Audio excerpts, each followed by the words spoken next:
Hello friends, आंनि YouTube channel knowledge media and analysis आव नोंथांमोनखौ बरायबाय। दिनैबो आरोबाव नोंथांमोननो मोनसेबाव पलिटिकल एनालाइसिसनि भिडिअ लानानै फैबावबाय। आसा खालामबाय नोंथांमोना बे भिडिअखौ जोबजासिम नायगोन। नोंथांमोना मिथिगौ राजखान्थियाव जेबो पार्मानेन्ट लोगो थाया। नोंथांमोना बे बाथ्राखौबो मिथिगौ राजखान्थियाव जेबो पार्मानेन्ट भटार्सबो थाया। नाथाय नोंथांमोनखौ दिनै मोननैसो सोंथि सोंगोन। मा हाग्रामा महिलारि थामहिनबा BPF बा BJP जों एलायन्सआव फैगोन? मा BPF नि गासै फलोवार्सफोराबो BJP निबो फलोवार्स जागोन? मा BTR नि सरकारा बायलांनायनि मोनसे लामायाव थांगासिनो दं? बाय इलेक्शननि सिगां सिगां मा आसामाव मोनसे उलटफेर बा बाय इलेक्शननि सिगां सिगां BTR आव माबा मोनसे राजखान्थि चेन्ज जानो थांगासिनो दं?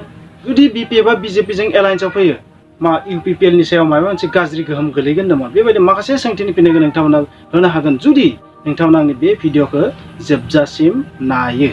स' आसा खालामबाय नोंथांमोना आंनि बे भिडिअखौ जोबजासिम नायगोन आरो नोंथांमोना जुदि चेनेलाव गोदानबा प्लिज साबस्क्राइब खालाम आरो भिडिअखौ जेसेबां हायो शेयार खालाम, लाइक खालाम। आसामनि बारग' मन्त्रि रिहन दैमारि बिथाङा मा बुंदोंमोन नाय? महाजोताव थानायानो BPF नि काल जाबाय, महाजोताव थानायानो आंनिबो काल जाबाय। जुदि महाजोताव थायामोनबा BPF आ बेबायदि गाज्रि जेननाय नङामोन आरो बेबायदि सरकार बानायनो हायि जानाय नङामोन। जुदि BPF आ महाजोतखौ नागारा अब्ला आं हारसिङै माबा मोनसे साननो गोनां बाध्य जागोन। थामहिनबा बिथांनि इंगितआ जाहैबाय मा? बिथाङा BPF खौ नागारगोन जुदि BPF आ महाजोतखौ नागारा। स' बेनिफ्राय नोंथांमोना मा बुजिना मोनदों? बेनिफ्राय मोनसे बाथ्राया रोखा जे BPF नि सिङाव माखासे माने गोरोबलायै सृष्टि जादों। माने BPF आ जास्ट लाइक माने बायनाय होनबाबो गोरोन्थि गैया। माने BPF आ बायलांनायनि लामायाव, माने BPF आ थानबान जाबाय होननानै जों सानना लानो हागौ जे साफा साफा लिडारफ्रा मा लासै लासै माने BPF निफ्राय साइड जागासिनो दं। आरोबाव सासे लिडार प्रबिन बर'नि बाथ्राखौ आंनि रावजों बुंनो नाजानाय। बिथाङा बुंदों मा? महाजोतजों थानानै इलेक्शनाथ' गेलेखांबाय, नाथाय महाजोताव थानानै जिहेतु बिथांमोना जेननोसो गोनां जाबाय, सोरखार खालामनो हायाखिसै। बिनिखायनो दा समाव महाजोतआ बिथांमोननि थाखाय जेबो बेसेन गैया, जेबो गोनांथि गैया, अप्रासंगिक बेबायदि बिथाङा बुंनो नाजादों। आरोबाव बिथाङा मोनसे इंगित होबावदों मा? बिथांमोना थामहिनबा BPF आ कुनु हानजाजों, मोनबा हानजाजों एलायन्सआव फैनायनि कुनु टारगेट गैया। नाथाय सोरबा जुदि BTR आव सोरबा पार्टियानो जा बिखमबादियानो जा बिथांमोनखौ जुदि सरकार बानायनो थाखाय जुदि लिङोबा अब्ला सरकार बानायनो थाखाय बिथांमोना बिसोरजों एलायन्सआव फैगोन, खौसेथियाव फैगोन। स' बेबायदि बिथाङा इंगित होदों।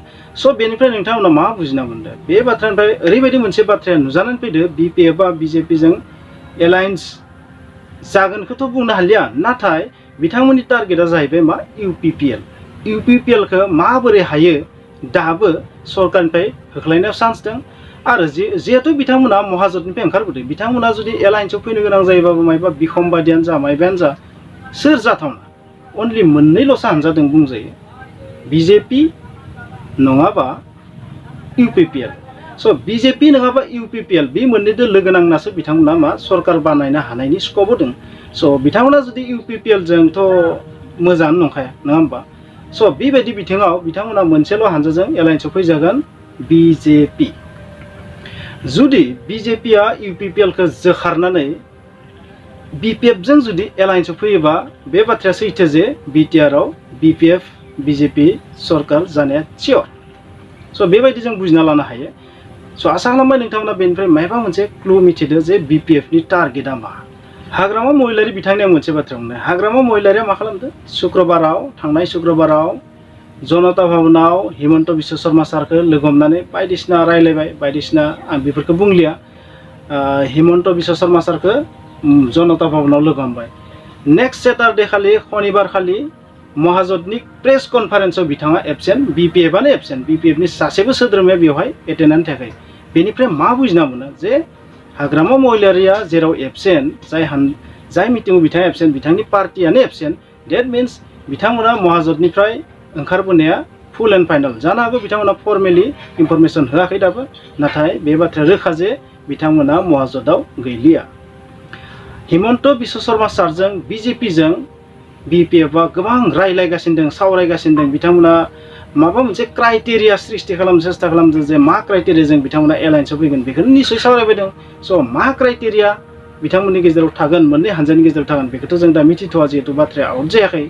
नाथाय हाग्रामा महिलारिया बिजेपिजों एलायन्सआव फैनो ट्राइथ' खालामगासिनो दं। बे बाथ्राया right and full and final correct. बे बाथ्राया जाहैबाय बे बिथिङाव इउपिपिएलनि सापर्टारफोरा जोबोर दुखु मोनगोन आरो बिपिएफनि सापर्टारफोरा जोबोर बाज्ल'खांगोन। स' बाथ्राया नायबा बेबायदि जाहैयो। नाथाय बेवहाय जोंहा मा खहा जागोन नाय, दाथ' पेन्डेमिकनि सम, कर'नानि पेन्डेमिक। बे कर'नानि पेन्डेमिकनि समाव जुदि सरकारनि सोलाय सोल' जायोबा, माखासे आरोबाव दाङाबाजि जुदि जाबावोबा, माखासे माने सम नै इलेक्सना जानो थांबाय, बिनि गेजेराव आरोबाव जुदि सरकार चेन्ज जाबा बेसेबां आलाय सिलाय जागोन बर' जातिया।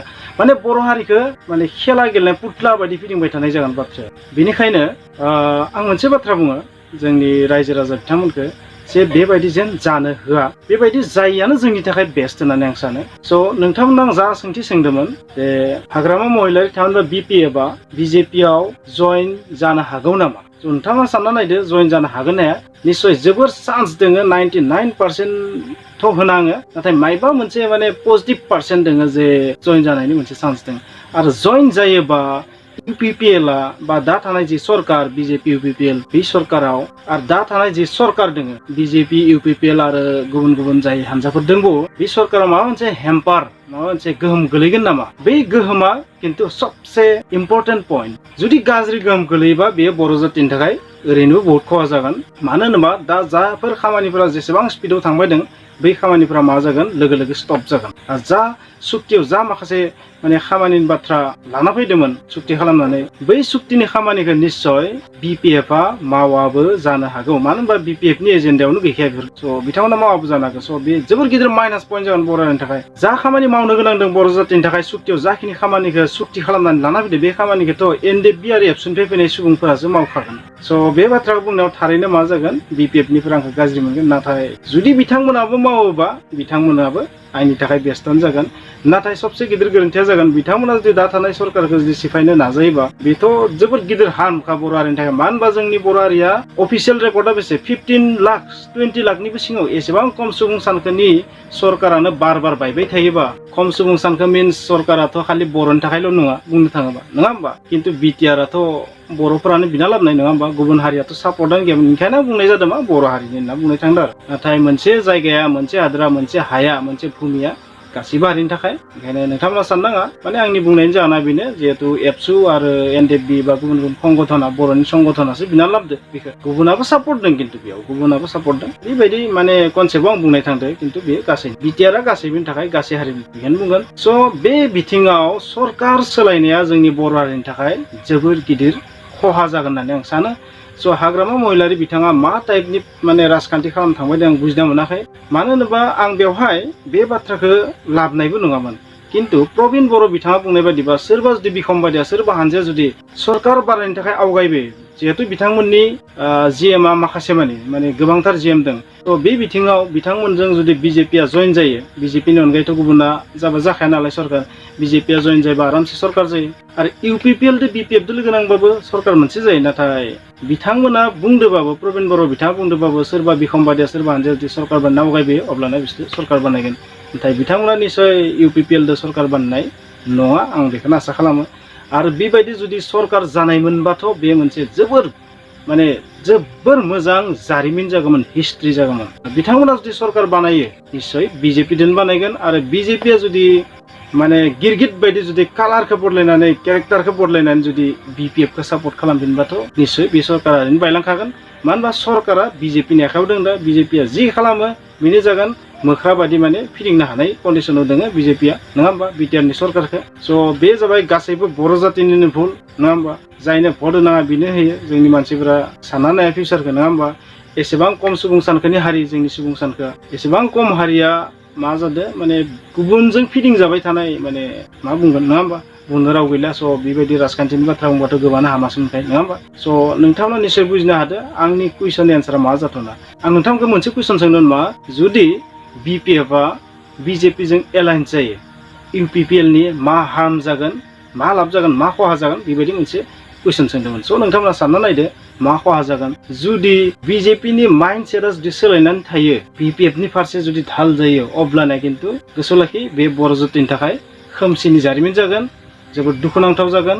मानो होनबा जों जायफोर खामानिखौ मावनो थांदोंमोन, बे खामानिया मा जागोन, गोबां माने हार्म जागोन आरो बे आंनि मोनसे कनसेप्ट आंनि मोनसे साननाय नोंथांमोना मा सानो आं मिथिया नोंथांमोननि एन्सारा मा जागोन आं मिथिया स' आसा खालामबाय नोंथांमोना बे भिडिअखौ नायनानै मायबा मोनसे माने राजखान्थिनि सोमोन्दै एसेबाबो हमनो हादो जे राजखान्थियादि बेसेबां माने एक्टिं जास्ट लाइक मोनसे माने नाटक मोनसे फिल्म मुभि बायदि मा खालामबाय इलेक्सननि टाइमाव माने बर'दो बर' बुदलायनानै थैबाय नङा होमबा होसोलायनाय मोनसे हान्जाखौ होसोलायो थांनानै अफिसफोरखौ बुफायो कार्यालयखौ बुफायो नङा होमबा बै समावथ' माने बिजेपिनि मामोन एगेन्स्टमोन नङा होमबा बिजेपिनि एगेन्स्टमोन इउपिपिएलनि एगेन्स्टमोन नाथाय बै समाव जायफोर बिपिएफनि सापर्टारमोन बा गुबुन गुबुन हान्जानि सापर्टारमोन बिथांमोना सानना मोनाखैमोन दि बिथांमोना जायखौ अन्तर आत्माजों सापर्ट खालामदोंमोन बै अन्तर आत्माखौ माने सोखावनानै बिखायाव गुलि गावनानै मा दिनै बिजेपिजों जइन जानो थांबायदों सरासनस्रा सुबुंफोरखौ आं बुंदो राजखान्थिनि सुबुंफोरखौ माब्लाबाबो अन्तर आत्माजों दा बिसागु दाला नोंथांखौ बाहायनायनि उनाव दा मालाय देदलादला बिजेपिजों जइन जाहैनो थांगासिनो दं बिपिएफ स' बेनो जाबाय राजखान्थि बेनो जाबाय राजनिति राजानि खान्थिया बेनो थ' नोंखौ बाहायनानै राजा जाखांनानै नोंखौनो खस्थ' होगोन स' आसा खालामबाय नोंथांमोना बे भिडिअखौ नायनानै माबा मोनसे बुजिबाय जुदि माबा मोनसे जुदि हमनो हादोंबा प्लिज लाइक खालाम शेयार खालाम आरो जुदि चेनेलाव गोदानबा प्लिज साबस्क्राइब खालाम लोगोसे बेल आइकनखौ थुनानै हो लोगोसे अल बेल आइकनखौबो थुनो दाबाव स' थेंक इउ